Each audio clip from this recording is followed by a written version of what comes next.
Selamat datang di channel Simar Imam. Sembari mendengarkan tinggalkan like dan komentarnya bosku. Jangan lupa pasang headset kalian. Siapkan kopi dan camilan.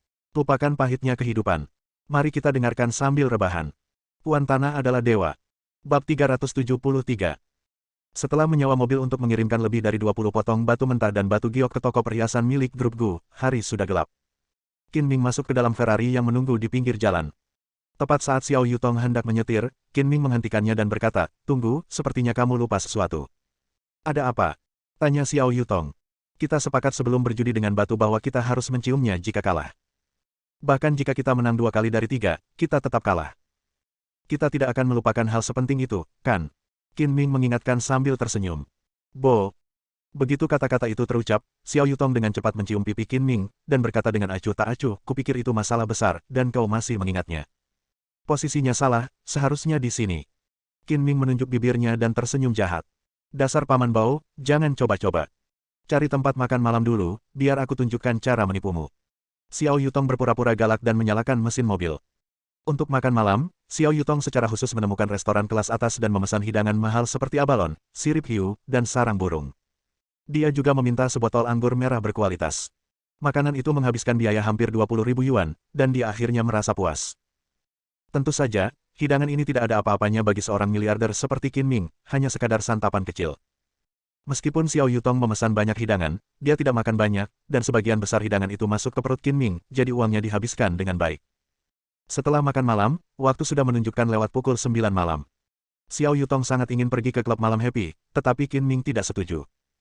Dia membujuknya untuk mengurungkan niatnya dan menyuruhnya pulang. Keesokan paginya, Qin Ming dan Xiao Yutong muncul di toko Audi 4S terbesar di kota Donghai. Qin Ming datang ke sini untuk membeli mobil. Setelah disergap oleh tangan kiri Tuhan beberapa hari yang lalu dan mobil sport Porsche-nya dibesituakan, ia memutuskan untuk membeli mobil anti peluru. Ia telah mengetahui tentang mobil anti peluru Audi A8L sebelumnya, tetapi ia baru punya waktu untuk datang dan melihat mobil itu hari ini. Selain itu, mereka berdua datang ke sini dengan taksi. Tidak peduli berapapun harganya, Qin Ming membelinya hari ini dan langsung menyetir pulang. Seluruh toko 4S adalah bangunan rangka baja yang dilapisi kaca di bagian luar. Bangunan ini tampak megah. Aula tokonya terang dan luas, dengan area yang luas, sehingga memberikan kesan mewah dan berkelas. "Puan, Nyonya, apakah Anda ingin membeli mobil?" Seorang gadis cantik berjas bisnis menghampiri kami dengan senyum di wajahnya dan dengan sopan menyerahkan kartu nama dan beberapa brosur promosi dengan kedua tangannya. "Ini kartu nama saya. Boleh saya tahu nama Anda? Sudah memutuskan mobil mana yang ingin Anda beli?" Qin Ming mengambil kartu nama itu dan memindainya. Ia menemukan bahwa nama penjualnya adalah Liu Yuanyuan. Ia tersenyum dan berkata, "Nama belakang saya Qin. Apakah Anda punya Audi A8L anti peluru?" "Paman, pergilah dan lihat sendiri. Aku akan istirahat." Xiao Yutong tidak tertarik memilih mobil dan berjalan menuju sofa di area istirahat. Di bawah bimbingan Liu Yuanyuan, Qin Ming tiba di sudut aula dan melihat sebuah sedan hitam. Dari luar, mobil itu tampak tidak berbeda dengan Audi A8L standar, tetapi di dalam, mobil itu sangat mengesankan, sederhana namun berkelas. "Puan Qin, Anda dapat masuk dan mencobanya." Liu Yuanyuan membuka pintu mobil, menunggu Qin Ming duduk di kursi pengemudi, dan memperkenalkannya dengan fasih, mobil anti peluru Audi A8L ini dikenal sebagai Istana Logam Bergerak. Mobil ini merupakan mobil favorit banyak kepala negara dan selebritas. Menggemakan seseorang dengan status bangsawannya. Seluruh rangka kendaraan terbuat dari baja, keramik, kaca anti peluru, logam paduan khusus, dan kaca berlapis-lapis. Kendaraan ini telah lulus sertifikasi Pusat Uji Balistik Munich di Jerman dan sepenuhnya memenuhi standar keselamatan tingkat VR7.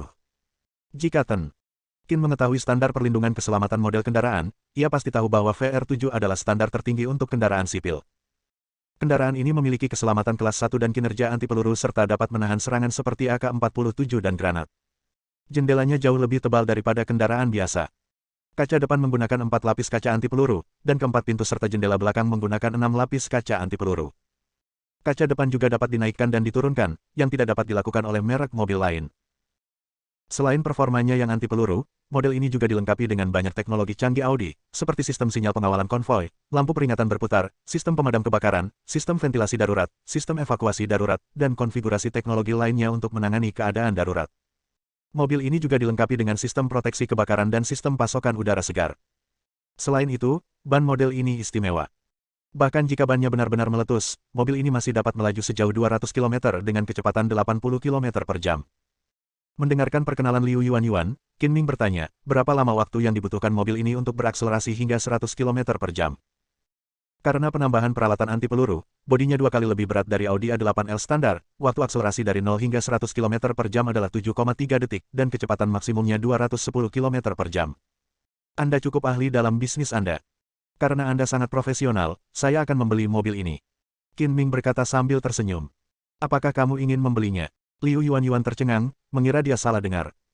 Meskipun mereka yang mampu membeli Audi A8 semuanya orang kaya, dia belum pernah bertemu orang seperti Qin Ming, yang ingin membeli mobil itu tanpa mencobanya dan hanya mendengarkan beberapa kata pengantarnya. Dia terlalu kaya. Tuan Qin, Anda tidak bercanda, kan? Saya sudah tahu tentang model ini sebelumnya, dan model ini memenuhi persyaratan saya. Saya di sini untuk mengambil mobil hari ini. Biarkan saya mencobanya. Jika tidak ada masalah, Anda dapat mengikuti semua prosedurnya. Bukankah itu cukup mudah? Qin Ming tidak pernah ragu saat membeli barang dan terlalu malas untuk berbicara omong kosong. Ini lebih dari sekadar kesenangan, Anda sangat murah hati. Wajah Liu Yuanyuan penuh dengan kegembiraan. Dengan menjual mobil yang sangat berharga itu, dia juga bisa mendapatkan banyak komisi. Ngomong-ngomong, mobil ini harganya 8,8 juta. Kalau Anda butuh asuransi mobil, plat nomor, dan hal-hal lain, toko 4S kami menyediakan layanan satu atap. 8.800.000 tidak ada apa-apanya bagi Qin Ming. Kompensasi yang dibayarkan oleh tentara bayaran tangan kiri Tuhan saja sudah cukup untuk membeli 6 atau 7 kendaraan anti peluru ini. Qin Ming mengendarai Audi A8L baru keluar dari aula dan mengajak Liu Yuanyuan beberapa putaran di lintasan uji di kompleks tersebut. Ia merasa sangat puas. Setelah menguji mobil, Qin Ming tidak kembali ke lobi, tetapi memarkir mobil di depan pintu. Saya sangat puas. Antar saya ke kasir dan selesaikan semua formalitasnya. Baiklah, silakan ikut aku. Liu Yuanyuan bahkan lebih gembira dan dengan sopan membawa Qin Ming kembali ke aula. Tuan Qin, Anda tidak hanya tampan, tetapi juga muda dan menjanjikan. Bolehkah saya bertanya di mana Anda bekerja? Grup Gu. Grup Gu adalah perusahaan bintang di kota Donghai. Kamu pasti eksekutif senior di grup ini. Kamu patut ditiru. Liu Yuanyuan memujinya tanpa henti, itu pasti pacarmu. Dia sangat cantik. Kalian berdua adalah pasangan yang serasi. Kamu membuat orang lain iri. Tidakkah kau mendengar dia memanggilku paman? Dia keponakanku. Kata Qin Ming bercanda. Liu Yuanyuan tiba-tiba merasa malu, maaf, aku tidak tahu, kupikir itu pacarmu. Saat mereka berbicara, Liu Yuanyuan membawa Qin Ming ke kantor keuangan, membayar dengan kartu, dan membahas prosedur terkait untuk membeli mobil. Xiao Liu, seorang pelanggan memanggil namamu, silakan keluar dan lihat. Aku benar-benar tidak bisa menangani pelanggan seperti itu. Ketika prosedur sudah setengah jalan, seorang pramuniaga berlari masuk dengan panik. Ada apa? Siapa yang mencariku? Liu Yuanyuan tidak tahu apa yang sedang terjadi, dan berkata kepada Qin Ming dengan malu, Tuan Qin, saya minta maaf, saya akan pergi mengurus sesuatu dulu dan segera kembali. Mana pelayan bernama Liu itu? Kami menyukai mobil itu beberapa hari yang lalu dan setuju untuk membelinya, tetapi dia menjualnya bahkan sebelum kami datang. Dia mempermainkanku. Keluarlah dari sini. Qin Ming menajamkan telinganya dan mendengar ledakan kutukan marah yang datang dari aula, dan tidak bisa menahan diri untuk tidak mengerutkan kening. Saya melihat 4 pria mengenakan jas hitam, dasi hitam, sepatu kulit hitam, dan semuanya serba hitam, berdiri di aula dan berteriak dengan cara yang arogan. Pemimpinnya adalah seorang pemuda berusia 20-an yang mengenakan kacamata hitam dan bertingkah seperti bos geng. Semua orang merasa tidak puas dan marah. Tuan Gao. Liu Yuanyuan berjalan mendekat dan sekilas mengenali pemuda berkacamata hitam di depan kelompok itu, karena ia terkesan dengan pakaian mereka. Gao Yangming lah yang datang untuk melihat mobil anti peluru Audi A8L beberapa hari yang lalu. Tuan Gao, harap tenang. Pak. Tanpa menunggu Liu Yuanyuan menyelesaikan kata-katanya, Gao Yangming menamparnya, membuat separuh pipi Liu Yuanyuan memerah dalam sekejap. Bagaimanapun juga, Liu Yuanyuan adalah seorang wanita. Dia berteriak kesakitan, menutupi pipinya, matanya merah karena sedih. Bagaimana? Bagaimana caranya kamu memukul seseorang? Dasar jalang bau, aku tidak akan memukulmu dengan mudah. Kau berani menjual mobil anti peluru Audi A8L yang kuincar beberapa hari lalu. Apa kau pikir aku mudah diganggu? Gao Yangming mengumpat dengan arogan. Kamu tidak membayar uang muka, jadi mengapa aku tidak bisa menjualnya? Merasa dirugikan, Liu Yuanyuan marah dan berkata dengan marah. Dasar jalang bau, beraninya kau membantah. Gao Yangming mengangkat tangannya dan menamparnya lagi. Namun, sebelum tamparan Gao Yangming mendarat, dia tiba-tiba merasakan sakit di pinggangnya. Sebelum dia bisa mengetahui apa yang sedang terjadi, dia terlempar dan jatuh ke tanah. Saudara Ming, apa kabar? 3 orang lainnya bergegas maju dan membantu Gao Yangming berdiri. Siapa yang memukulku? Gao Yangming melompat dengan marah, dan melihat seorang gadis cantik mengenakan celana pendek suspender, stoking hitam, seksi dan cantik, berusia tidak lebih dari 20 tahun, menatapnya dengan dingin. Gadis cantik itu adalah Xiao Yutong, yang dengan marah berkata, pria macam apa kamu jika memukul seorang gadis? Minta maaf padanya segera dan bayar biaya pengobatannya. Gadis, kamu pemarah dan bertubuh seksi. Aku suka orang sepertimu. Gao Yangming menyeringai mesum dan menatap Xiao Yutong dari atas ke bawah dengan mata penuh nafsu. Jika tatapannya bisa terwujud, dia pasti ingin menelanjangi Xiao Yutong saat itu juga. Jika kau berani memukulku, aku akan membalas dendam padamu. Sambil berbicara, Gao Yangming mengulurkan tangan dan mencengkeram dada Xiao Yutong yang angkuh, yang jelas-jelas tidak sesuai dengan usianya, dan seringai cabul di wajahnya pun menjadi semakin intens. Bang! Gao Yangming tidak beruntung. Sebelum dia bisa menyentuh Xiao Yutong, dia ditendang keras di tubuhnya. Dia terbang 4 atau 5 meter ke samping, berguling ke tanah, meratap, dan tidak bangun untuk waktu yang lama. Kali ini bukan Xiao Yutong yang mengambil tindakan, tetapi Qin Ming yang bergegas setelah mendengar berita itu. Gadis, jangan lakukan itu. Memberi pelajaran pada penjahat ini akan mengotori tanganmu. Biarkan aku yang melakukannya. Bab 374. Kamu baik-baik saja. Xiao Yutong melangkah maju dan melihat pipi Liu Yuan yang terluka, lalu menariknya kembali berulang kali untuk memberi ruang bagi Qin Ming untuk menyerang. Hei, siapa yang memukulku lagi? Apa yang kalian bertiga lakukan? Pukul dia sampai mati. Gao Yangming juga diterbangkan keluar sambil mengenakan kacamata hitam yang tampak mencurigakan. Dia mencoba beberapa kali untuk bangun tetapi gagal, dan berteriak sambil meratap. Sialan! Berani sekali kau memukul kakak Ming. 3 pelayan bersetelan hitam Gao Yangming mengumpat dengan marah dan menyerbu ke depan, meninju dan menendang Qin Ming. Akan tetapi, sebelum ketiga orang ini sempat menyentuh Qin Ming, mereka merasakan kilatan di depan mata mereka hampir pada saat yang bersamaan, dan mereka terlempar satu demi satu, jatuh pusing. Qin Ming bergegas maju dan dalam sekejap mata dia sudah dekat dengan Gao Yangming. Dia mencengkeram kera pria itu dan mengangkatnya seperti seekor ayam. Saya membeli mobil anti peluru Audi A8L itu. Kalau mau menindas saya, datang saja. Apa gunanya menindas gadis penjual mobil? Kau tahu untuk siapa aku membeli mobil itu, jadi serahkan saja jika kau tahu urusanmu. Gao Yangming juga tidak bodoh. Melihat Qin Ming dengan mudah menjatuhkan ketiga adiknya ke tanah, dia tidak berani bersikap terlalu sombong lagi dan kesombongannya pun mereda. Untuk siapa kamu membelikannya? Ceritakan padaku, kata Qin Ming dengan nada bercanda. Kalau begitu diam saja. Aku tidak akan memberitahumu atau menakut-nakutimu sampai mati. Mobil itu dibeli untuk kakak laki-lakiku, Gao Pengtian, pemimpin baru geng Elang Langit. Gao Yangming menjadi sombong lagi setelah menyebutkan gelar pemimpin baru geng Elang Langit. Gao Pengtian. Qin Ming bergumam, dan berkata dengan nada menghina, aku belum pernah mendengarnya. Jika kamu ingin menakut-nakuti orang, mengapa kamu tidak menggunakan orang penting? Sebaliknya, gunakan orang yang tidak dikenal untuk menakut-nakuti dirimu sendiri. Gao Yangming tercekat dan wajahnya memerah. Kamu belum pernah mendengar nama kakak laki-lakiku, itu karena kamu tidak tahu apa-apa. Kamu seharusnya tahu geng Elang Langit. Kakak laki-lakiku adalah pemimpin baru geng Elang Langit. Dia memiliki kekuasaan absolut di kota Donghai. Jika dia menghentakkan kakinya dengan santai, seluruh kota Donghai akan gemetar. Jika kamu tahu apa yang baik untukmu, keluarlah dari mobil dengan cepat, jika tidak, kamu akan mendapat masalah. Kalau begitu, aku ingin melihat bagaimana kau bisa membuatku menanggung akibatnya. Panggil saja aku ke belakang panggung dan aku akan menunggu di sini. Setelah mengatakan itu, Qin Ming mendorong Gao Yangming keluar. Kau tunggu. Gao Yangming berjuang untuk bangkit dari tanah, mengeluarkan ponselnya dan menelepon seseorang. Ketiga penjahat berjas hitam itu menatap Qin Ming dengan ketakutan di mata mereka. Mereka berjalan menjauh darinya dan berlari ke arah Gao Yangming, mengipasi api. Saudara Ming, anak ini terlalu sombong. Dia benar-benar tidak berani menunjukkan mukanya padamu. Lagi pula, dia adalah sepupu dari pemimpin geng itu. Kita adalah orang-orang yang memiliki keputusan akhir di geng Elang Langit. Bagaimana kita bisa mentolerir penghinaan seperti itu? Carilah seseorang untuk menghadapinya. Setelah panggilan telepon itu, Gao Yangming tampak penuh percaya diri, dengan senyum liar dan garang di wajahnya. Kakak laki-laki tertuaku sedang berbisnis di dekat sini. Dia akan membawa orang ke sana nanti. Kalian jaga pintu keluar dan jangan biarkan orang itu lolos. Saat kakak laki-laki tertuaku tiba, aku akan melihat bagaimana dia mati. Melihat Qin Ming menghajar keempat penjahat itu, Liu Yuan berkata dengan cemas, Tuan Qin, orang-orang ini tidak mudah dihadapi. Jika Anda tidak terburu-buru untuk menggunakan mobil, bisakah Anda melepaskan Audi A8L terlebih dahulu? Apa yang kau takutkan? Bahkan jika langit runtuh, aku punya kau untuk menopangnya. Lagi pula, mereka hanya beberapa penjahat kelas tri. Pamanku bisa menghadapi mereka hanya dengan satu jari. Jangan khawatir. Xiao Yutong menghibur dengan acuh tak acuh. Gadis itu benar. Jika terjadi sesuatu, aku akan mengurusnya. Kau akan dipukuli. Tamparan itu tidak akan sia-sia, jadi santai saja dan teruslah membantuku dengan dokumen-dokumen. Qin Ming berkata dengan tenang. Baiklah. Liu Yuanyuan tidak tahu latar belakang Qin Ming, tetapi dia memperkirakan bahwa karena dia mampu membeli mobil mewah seharga 8 atau 9 juta, latar belakangnya tidak terlalu buruk. Dan melihat bahwa Qin Ming sama sekali tidak menganggap serius para gangster itu, kekhawatirannya pun berkurang. Sekitar setengah jam kemudian, 3 mobil berhenti di depan toko 4S. Pintu terbuka dan selusin pria kekar keluar satu demi satu. Para lelaki kekar itu mengelilingi seorang lelaki berjas dan berdasi yang tampak seperti bos besar. Lelaki ini adalah Gao Pengtian, pemimpin baru geng Elang Langit.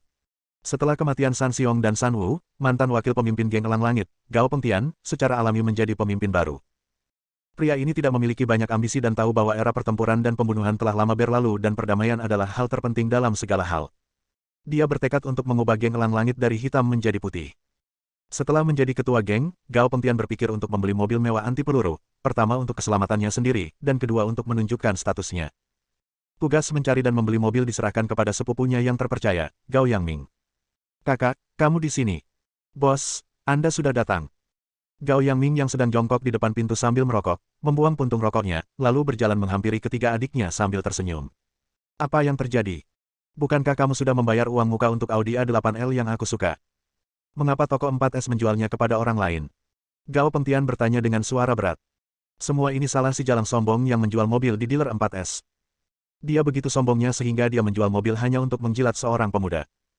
Aku pergi untuk berdebat dengan mereka, tetapi aku tidak menyangka pemuda itu begitu kasar. Dia memukulku tanpa berkata apa-apa dan bahkan mengancam akan memukulku meskipun kamu, kakak, ada di sana. Gao Yangming mencampur adukan antara benar dan salah dan menceritakan kisah itu dengan melebih-lebihkan. Gao Pengtian juga menyukai mobil anti peluru Audi A8L dan memberikan Gao Yangming 1 juta sebagai deposit untuk memesan mobil tersebut. Namun, Gao Yangming tidak memberikan uang itu ke toko 4S sebagai deposit, melainkan diam-diam meminjamkannya dengan suku bunga tinggi. Gao Yangming awalnya ingin mengambil kesempatan untuk mendapatkan uang tambahan, tetapi setelah meminjamkan pinjaman berbunga tinggi, dia tidak dapat memperolehnya kembali untuk sementara waktu. Dia tidak punya pilihan selain berbohong kepada Gao Pengtian bahwa mobil dari toko 4S belum tiba. Mobil itu tertunda selama lebih dari setengah bulan. Dia baru saja mendapatkan kembali rentenir itu kemarin dan datang untuk mengambil mobil itu hari ini dengan membawa uangnya. Saat mereka sedang berbincang, sekelompok orang berjalan memasuki aula yang luas dan terang dengan kecepatan tinggi. Saat ini, Qin Ming telah menyelesaikan prosedur pembelian mobil dan sedang duduk di sofa di area longe sambil minum kopi. Gao Yangming menunjuk Qin Ming dan berkata dengan marah, "Saudaraku, orang itu membeli mobil, memukuliku, dan berbicara kasar kepadamu. Saudara-saudara, datanglah bersama dan pukul dia terlebih dahulu untuk melampiaskan amarahmu." Setelah berkata demikian, Gao Yangming memimpin belasan pria kekar untuk mengepung mereka. Aku sudah membawa orang ke sini, kau ingin aku melihat apakah kau bisa bersikap lebih sombong lagi. Dengan begitu banyak orang yang membantunya, Gao Yangming merasa tidak takut dan menjadi semakin sombong. Dia bergegas ke arah Qin Ming dan mengayunkan tinjunya untuk memukul kepala Qin Ming dengan ganas. Qin Ming mencondongkan tubuh ke depan sedikit, dan pada saat yang sama, dengan jentikan pergelangan tangannya, secangkir kopi panas menyiram wajah Gao Yangming. Oh, panas sekali. Aku bisa terbakar sampai mati. Gao Yangming segera menutupi wajahnya dan melompat-lompat karena terbakar. Hanya karena kau membawa seseorang ke sini, kau pikir kau hebat. Qin Ming berdiri dan berbalik untuk mencibir, bagaimana kau akan menyelesaikan ini hanya karena membuang-buang secangkir kopi yang enak. Berhenti, berhenti di situ. Qin Ming membelakangi pintu masuk aula, jadi Gao Pengtian tidak bisa melihat Qin Ming dengan jelas. Qin Ming berdiri dan berbalik. Baru saat itulah dia melihat dengan jelas penampilannya dan buru-buru menghentikan anak buahnya yang hendak mengambil tindakan. Setelah bos berbicara, para pria kekar itu tidak berani melawan. Mereka berhenti dan menatap Qin Ming dengan mata penuh pembunuhan. Tidak. Tidak akan terjadi apa-apa, kan? Liu Yuanyuan, yang duduk di seberang, berkata dengan gugup ketika dia melihat pihak lain memiliki lebih banyak orang daripada dia. Jangan khawatir, pamanku bisa mengatasinya dengan mudah. Kita hanya perlu minum kopi dan menonton kesenangan, kata Xiao Yutong sambil tersenyum. Gao Pengtian melangkah cepat beberapa langkah dan berkata sambil tersenyum, jadi itu Tuan Qin. Semuanya hanya kesalahpahaman. Tuan Qin, Anda orang yang murah hati. Jangan ganggu sepupu saya yang tidak berguna itu. Baik pemimpin lama maupun muda geng Elang Langit, San Xiong dan San Wu, tewas di tangan Qin Ming.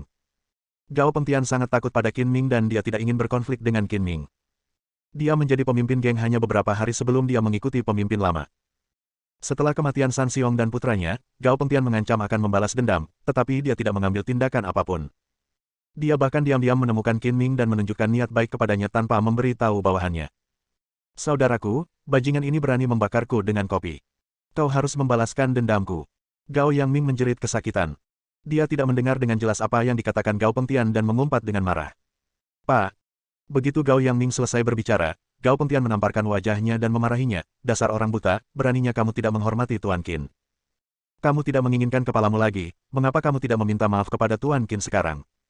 Gao Yangming tidak tahu mengapa dia ditampar wajahnya dan merasa pusing. Kakak, apakah kamu salah? Itu, Pak. Gao Pengtian menamparkan wajah Gao Yangming dengan keras. Wajahnya muram saat dia berkata, apa kau tidak mendengarku dengan jelas? Minta maaf kepada Tuan Qin sekarang juga, atau aku akan menamparkan mulutmu. Setelah ditampar 2 kali, Gao Yangming akhirnya sadar. Gao Pengtian tidak mampu menyinggung pria di depannya. Dia memaksakan senyum di wajahnya yang bengkak yang lebih buruk daripada menangis, mengangguk dan berkata, Tuan Qin, saya tidak tahu itu Anda. Kalau tidak, saya tidak akan berani tidak menghormati Anda bahkan jika saya punya 100 nyali.